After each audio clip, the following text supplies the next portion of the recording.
Bonjour, nous sommes aujourd'hui le lundi 27 août 2018 et ceci est la vidéo numéro 5.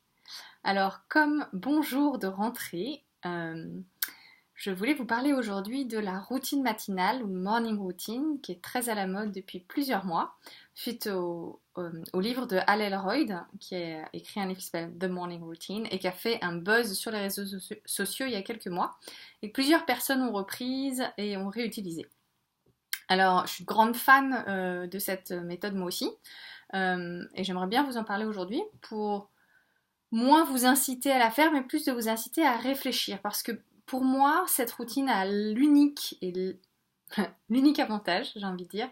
de trouver un moment privilégié pour nous. C'est moins de se dire il faut que je me lève à 5h30 ou à 6h du matin tous les jours et garder vraiment ce rythme-là pendant 365 jours par an pendant le reste de ma vie, que de réfléchir à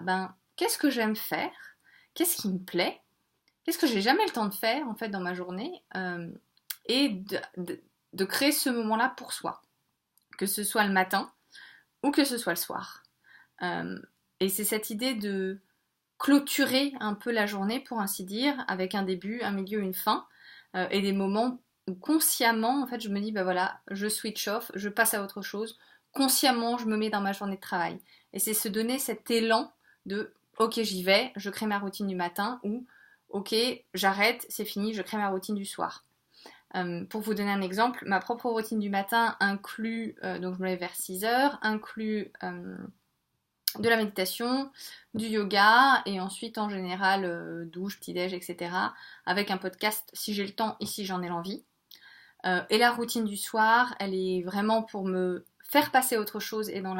avec comme objectif de vraiment j'arrête le travail, je passe à autre chose. Elle inclut souvent un podcast à écouter, 20 minutes, 30 minutes, et puis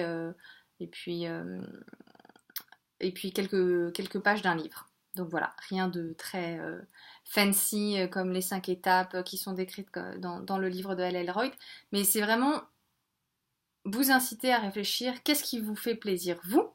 dans votre journée, qu'est-ce que vous n'avez pas le temps de faire et comment est-ce qu'on peut créer ces moments en fait qui nous font passer d'un moment où, voilà, où on dort à un moment où on est plus productif, au contraire d'un plus productif à un moment un peu plus zen. Voilà, je serais curieuse d'avoir vos avis, ceux qui ont des enfants, ceux qui n'ont pas d'enfants, ceux qui sont en couple ou célibataires.